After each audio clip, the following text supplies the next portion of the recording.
Chapitre 40. Emporté au ciel. Suite numéro 2. Alors les deux disciples racontent ce qui leur est arrivé quand ils marchaient dans la campagne et comment au partage du pain ils l'ont reconnu. Mais les apôtres et les autres disciples ne les croient pas. Or ils parlent encore quand Jésus lui-même se tient là au milieu d'eux et les salue. Shalom à vous.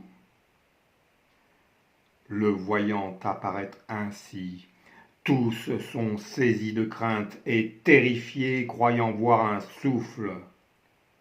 Mais il leur dit : qu'avez-vous à vous troubler ? Et pourquoi ces pensées interrogatives qui montent dans vos cœurs ? Voyez mes mains et mes pieds. Oui, je suis moi. Voyez, touchez-moi. Un souffle n'a ni chair ni eau, et vous voyez bien que j'en ai. En disant cela, il leur montre ses mains et ses pieds. Cependant, ils restent demeurant dans une joie incertaine, mêlée d'un étonnement perplexe, et ils ne parviennent pas à croire pleinement. Aussi il leur demande : avez-vous quelque nourriture ici ? Alors il lui présente un morceau de poisson grillé. Jésus le prend et devant eux le mange. Puis il les admoneste pour leur absence de foi et l'incrédulité de leur cœur, et parce qu'aussi ils n'ont pas eu foi dans la parole de ceux qui l'ont vu ressusciter. Il leur dit ensuite : telles sont les paroles que je vous ai portées lorsque j'étais avec vous. Oui, je vous l'ai dit. Il faut que tout ce qui est écrit dans la Torah de Moshe, dans les prophètes et dans les louanges soit accompli. Ainsi, il leur ouvre l'intelligence pour comprendre les écrits. Voici ce qui est écrit. Le Messie souffrira, puis au 3e jour, il se relèvera d'entre les morts. En son nom seront proclamés le retour et la rémission des fautes en toutes les nations, à commencer à Yerushalayim. Et vous en êtes les témoins. Ayant déclaré cela, il leur montre ses mains et son côté.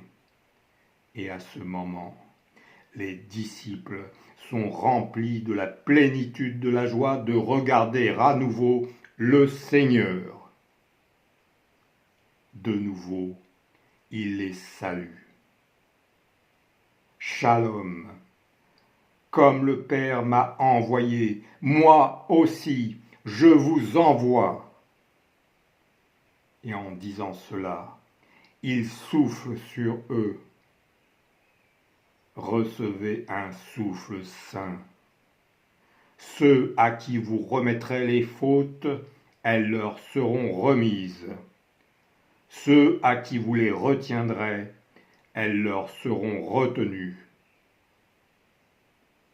Or, pendant tout ce moment, Thomas, dit le jumeau, Didyme, l'un des 12, n'est pas avec eux. Aussi, quand Thomas revient les voir, les autres disciples lui disent : nous avons vu le Seigneur. Mais il leur répond : à moins que je ne voie dans ses mains l'empreinte des clous, que je ne mette ma main dans son côté, en aucune manière je ne croirai. 8 jours plus tard, ses disciples sont à nouveau réunis dans la même maison, et Thomas s'est joint à eux. Et alors que les portes sont fermées, Jésus vient. Il se tient au milieu d'eux et les salue. Shalom à vous. Puis il s'adresse à Thomas. Porte ton doigt ici et regarde mes mains. Avance ta main et mets-la dans mon côté. Ne sois plus sans foi, mais aie foi. Adonai, Elohai, mon Seigneur, mon Dieu. Parce que tu as vu, tu as foi. Bienheureux ceux qui n'ont pas vu et qui ont foi. Cependant, Jésus a accompli de nombreux autres signes sous les yeux de ses disciples. Ils n'ont pas été écrits dans ce livre, mais tout cela a été écrit pour que vous ayez foi en Jésus, le Messie, le Fils de Dieu, et pour qu'en ayant foi, vous ayez vie en son nom.